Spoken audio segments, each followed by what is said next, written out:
Student, आज हम BSc part 1 paper 1 microbiology, mycology and plant pathology में प्लांट पैथोलॉजी यूनिट 3 के अंदर symptoms of disease in plants को डिटेल में स्टडी करेंगे। सिम्टम्स क्या होते हैं? सिम्टम्स का मतलब होता है जब किसी भी प्लांट के अंदर कोई भी स्पेसिफिक पैथोजन जो है वो अटैक करता है, तो उस पैथोजन के कारण जब वो पैथोजन उस प्लांट के अंदर एंटर होगा तो उस प्लांट के अंदर कुछ स्पेसिफिक मार्क्स बन जाते हैं। वो स्पेसिफिक मार्क्स जो होते हैं वो ही बताते हैं कि प्लांट में डिजीज हो गई। इन स्पेसिफिक मार्क्स या संकेतों को ही सिम्टम्स कहते हैं। तो अगर हम डेफिनेशन देखें तो डेफिनेशन क्या होगी? शरीर या उसकी क्रियाओं में हुए चेंज को डिजीज सिम्टम्स कहते हैं। यानी शरीर के अंदर या तो बॉडी के अंदर या उसके अंदर जो भी कोई एक्टिविटीज हो रही है उनमें किसी भी प्रकार का एबनॉर्मल चेंज आता है, इट मींस प्लांट में वो डिजीज सिम्टम्स हो गए, उसे हम डिजीज सिम्टम्स कहते हैं। इसके द्वारा प्लांट का जो भी कोई बायोलॉजिकल प्रोसेस है वो अपने सामान्य प्रोसेस से डिस्टर्ब हो जाता है। तो इस प्रकार से सिम्टम्स जो है वो क्या है? सिम्टम्स पौधों में उत्पन्न डिफॉर्मेशन, एबनॉर्मलिटीज और डिसऑर्डर्स होते हैं जो किस कारण उत्पन्न हुए? जो किसी भी पैथोजन के जब प्लांट को किसी भी पैथोजन ने अटैक कर दिया है तो उससे वो उत्पन्न हुए, इसे ही हम सिम्टम ऑफ डिजीज कहते हैं। और इस प्रकार से कुछ फंजाई के द्वारा या कुछ माइक्रो ऑर्गेनिजम्स के द्वारा पादप रोगों में कुछ ऐसे लक्षण दिखते हैं। सिम्टम्स को हम 3 बेसिक ग्रुप में डालें तो सिम्टम्स का मतलब होता है एक प्रकार का abnormalities, disorders and deformation in plants. अब आता है कि सिम्टम्स को हम 3 बेसिक ग्रुप में डिवाइड करते हैं। फर्स्ट होता है हाइपोट्रोफी और हाइपोप्लासिया। सेकेंड ग्रुप जो होता है उसको हम नेक्रोसिस कहा जाते हैं और लास्ट होता है हाइपोप्लेसिया। तो अब इन सिम्टम्स के तीनों बेसिक ग्रुप को हम डिटेल में स्टडी करेंगे। सबसे पहला फर्स्ट है हाइपरट्रॉफी। हाइपरट्रॉफी से मतलब समझ में आता है अति वृद्धि। और हाइपरप्लेसिया का मतलब होता है कि साइज अपने साइज से अतिवर्धन। उसके अंदर हम देखते हैं कि इस श्रेणी के अंदर पादप में वो रोग सम्मिलित होते हैं हाइपरट्रॉफी के अंदर कि पादप या उसके किसी भी अन्य प्रभावित अंग जो होते हैं वो हाइपर हो गए। ट्रॉफी जो होता है मतलब उसका वृद्धि जो होती है, उस प्लांट का जो नॉर्मल साइज होता है उससे वो बहुत अधिक बढ़ जाता है। नॉर्मल साइज से प्लांट का अधिक बढ़ना यानी ओवर डेवलपमेंट होता है। तो यानी किसी भी पैथोजन में जब प्लांट को अटैक कर दिया तो उस प्लांट की ग्रोथ जो होती है अपने नॉर्मल से अधिक बढ़ जाती है, उसको हम ओवर ग्रोथ कहेंगे, ओवर डेवलपमेंट कहते हैं। किसी भी पादप के घटक कोशिकाओं या ऊतकों का ओवर इनलार्जमेंट के कारण जो होती है, जो वृद्धि होती है उसे ही हाइपोट्रॉफी कहते हैं। तो हाइपोट्रॉफी की पहली डेफिनेशन होगी कि किसी भी प्लांट पार्ट का कोई भी कंपोनेंट, उसकी सेल्स है या उसके टिश्यू हैं, उनमें ओवर इनलार्जमेंट होना, उनका अपनी ग्रोथ से अधिक साइज का बढ़ना, ओवर इनलार्जमेंट होना। उस ओवर इनलार्जमेंट के कारण उनकी आकृति जो होती है वो बढ़ जाती है, साइज उसका एक्स्ट्रा ऑर्डिनरी लार्ज हो जाता है, उसे ये हम हाइपरट्रॉफी कहते हैं। और हाइपरट्रॉफी के साथ साथ इसके अतिरिक्त आप जब देखते हैं कि कोई भी जब वायरस जो होता है वो किसी भी सेल पर अटैक करेगा तो वहां पर उसमें जाके उस सेल के अंदर वो इरेगुलर अनडिफरेंशिएट जो होता है डिफरेंशिएट जिसमें डिवीजन कर देगा, इरेगुलर डिवीजन करेगा। और उस अरेगुलर डिवीजन से जो होता है वहां पे उसका मास ऑफ सेल जो होती है वो वहां पर बढ़ जाती है, उनकी संख्या बढ़ जाती है, उसी को ही हम हाइपरप्लेसिया कहते हैं। तो यहाँ पर नंबर ऑफ सेल्स का एबनॉर्मल डिवीजन से क्या हुआ? संख्या में बढ़ी, उसको हाइपरप्लेसिया कहेंगे। और हाइपरट्रॉफी का मतलब होता है ओवर डेवलपमेंट होना। इस प्रकार से इनमें हाइपरट्रॉफी और हाइपोप्लेसिया के अंदर कुछ विशेषता इस प्रकार के पादप रोगों में हाइपरट्रॉफी से गॉल फॉर्मस हो सकता है, स्वेलिंग हो सकती है, कर्लिंग हो सकती है, विचेस ब्रूम हो सकता है, ट्रांसफॉर्मेशन ऑफ ऑर्गन हो सकता है या इलॉन्गेटेड इंटरनोड्स होते हैं। अब इन हाइपरट्रॉफी में अब इन अलग अलग लक्षणों को हम डिटेल में स्टडी करेंगे। तो सबसे पहला फर्स्ट होता है गॉल।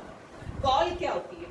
गॉल का मतलब होता है कि जब इन गॉल की फॉर्मेशन कब होगी? जब किसी भी परजीवी के संक्रमण के कारण पौधों के मतलब जब कोई भी पैरासाइट किसी प्लांट पर अटैक करता है तो उसके जो हर्ब्स पार्ट, शाखीय पार्ट जो होते हैं उनमें असामान्य वृद्धि हो जाती है और उस असामान्य वृद्धि के कारण वहां पर बॉल फॉर्मेशन होती है जिसे पिट्टिका कहते हैं। और इस प्रकार से वहां पर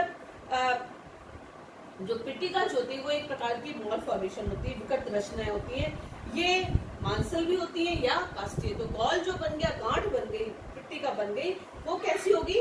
वो मांसल भी हो सकती है या काष्ठीय होती है।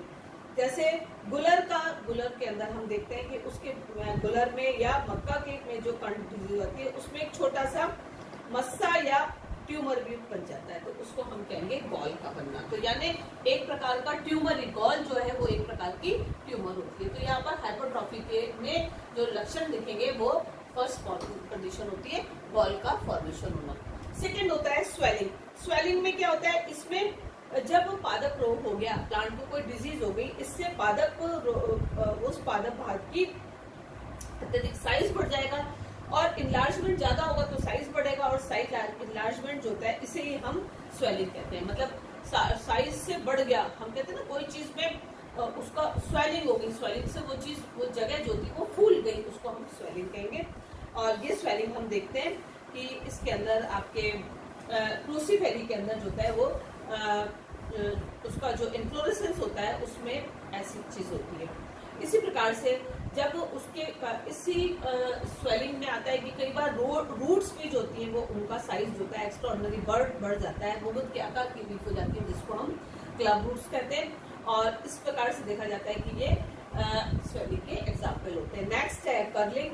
कर्लिंग में हम देखते हैं कि इसमें इस प्रकार की जो संक्रमण जब हो जाता है तब उसमें पत्तियों का जो लोकेलाइज्ड या पत्तियों के अंदर सिस्टमेटिक पार्ट के अंदर जो होता है उसमें अत्यधिक वृद्धि हो जाती है। इसके फलस्वरूप पत्तियां जो होती हैं वो उनमें ट्विस्टेड हो जाएंगी या कर्ल्ड हो जाती हैं या डिस्टॉर्टेड हो जाती है या उसमें पकड़ हो जाती है, झुर्रीदार बन जाती है। तो इसको लीफ कर्ल और पपीरा जो होता है वो भी कर्लिंग होती है। यानी एक्स्ट्राऑर्डिनरी जब किसी भी प्लांट के ऊपर संक्रमण होता है पैथोजन का, तो पैथोजन के कारण लोकेलाइज्ड या सिस्टमेटिक पार्ट की सेल्स में अत्यधिक वृद्धि हो गई। उस वृद्धि के कारण वहां पर सेल्स जो थे ये लीफ कर्ल में बदल गई, लीफ ट्विस्टेड हो गई, लीफ आउट हो गई, वृकित हो गई या डिसऑर्डर्ड हो गई। इसको हम देखते हैं। एग्जाम्पल होता है इसमें लीफ कर्ल ऑफ पपाया। तो इसी प्रकार से नेक्स्ट होता है विचिस ब्रूम बन जाती है। विचिस ब्रूम जो होता है इस प्रकार के में वायरस और माइकोप्लाज्मा के संक्रमण से विचिस ब्रूम होता है। इनमें पत्तियों के अंदर जब किसी भी पैरासाइट जो होता है, जब पैरासाइट जो होता है वो उस प्लांट के अंदर जो होता है में ब्रांचिंग ज्यादा बढ़ जाती है। ब्रांचिंग से वहां पर ज्यादा से ज्यादा लंबी पतली शाखाएं बन जाती हैं और वो जबकि वो सामान्य अवस्था में पत्ती का विन्यास जो होता है वो क्षैतिज होता है, मतलब हॉरिजॉन्टल फॉर्म में उसका विन्यास होता है। लेकिन जब ये विचिस ब्रूम बन गया तो वहां पर क्या होगा? वहां पर वो इरेक्ट ऊपर की तरफ जो होते हैं ज्यादा से ज्यादा संख्या में शाखाएं बन जाती है, उसको प्लोरिफिकेशन भी कहते हैं। और एक प्रकार की एक ब्रूम जैसी दिखाई देने लग जाती है, जैसे झाड़ू में होता है ना ऊपर की तरफ सारे के सारे उसके बाल दिखाई देते हैं, तो ऐसा जो है प्रतीत होता है, इसको हम विचिस ब्रूम कहते हैं। इसी तरह से ट्रांसफॉर्मेशन ऑफ ऑर्गन होता है, उसमें पौधों के जब रोग का संक्रमण हो जाता है तो उसके अंदर पौधों के जिन अंगों या रचनाओं का परिवर्तन होना चाहिए था उसका विकास ना होकर उस पर कुछ अनियमित आकार, मतलब ट्रांसफॉर्म हो गए। जो चीज बननी चाहिए वो निकल के अलग कोई रचना बन गई। जैसे हमने जैसे बताया कि ग्रीन ईयर डिजीज ऑफ बाजरा होता है, उनमें सारे के सारे जैसे फ्लावर के डिफरेंट पार्ट्स, एंड्रोशियम होता है, गाइनिशियम है या पेरियंथ है, वो सब पत्ती के समान रचना में डेंसली परिवर्तित हो जाते हैं, मॉडिफाइड हो जाते हैं, ट्रांसफॉर्मेशन हो जाता है, इसको फिलोडी भी कहते हैं। तो ट्रांसफॉर्मेशन ऑफ ऑर्गन भी जो होता है वो एक प्रकार का हाइपोट्रॉफी का एग्जाम्पल होता है। इसी तरीके से लास्ट में हाइपोट्रॉफी में हम देखते हैं इलोंगेटेड इंटरनोड्स। इंटरनोड्स जो होते हैं जैसे पत्ती के अंदर जब कोई भी डिजीज प्लांट है उसकी स्टैम या उसकी ब्रांचेस जो होती हैं वो सामान्य पौधों की तुलना में अधिक लंबे होते हैं। तो मतलब उसकी ब्रांच प्लांट जो होता है वो नॉर्मल साइज से उसकी स्टैम और लीफ जो होती है वो ज्यादा साइज में बढ़ गई। इसका कारण क्योंकि वहां पर ग्रोथ हार्मोन्स जो होता है उनका इफेक्ट हुआ है। ग्रोथ हार्मोन के अधिक उस पार्ट में ग्रोथ हार्मोन ज्यादा डेवलप हो गए। इसके फलस्वरूप ग्रोथ हार्मोन ज्यादा डेवलप हो गए तो वहां उन सेल को डिवाइड होने के लिए ज्यादा मौका देंगे, ज्यादा उन सेल की वृद्धि होगी और इस प्रकार कोशिका विभाजन भी वहां पे बढ़ गया और कोशिका विभाजन बढ़ जाने के कारण वहां पर इंटरनोड इनऑर्गेनिक हो गए। एस्कोमैसिटीज का जो जिब्रेला ग्रुप है उसमें धान जिब्रेला द्वारा जिब्रेला जो है उसके द्वारा उत्पन्न धान के अंदर जो होता है वहां पर पर्वों का वहां पे इंटरनोड्स बढ़ जाते हैं। तो इस प्रकार से हाइपोट्रॉफी और हाइपोप्लेक्सिया में हमने डिफरेंट लक्षण देखे, ball formation, swelling, curling, which is broom, transformation of organ and elongated internodes. Thank you.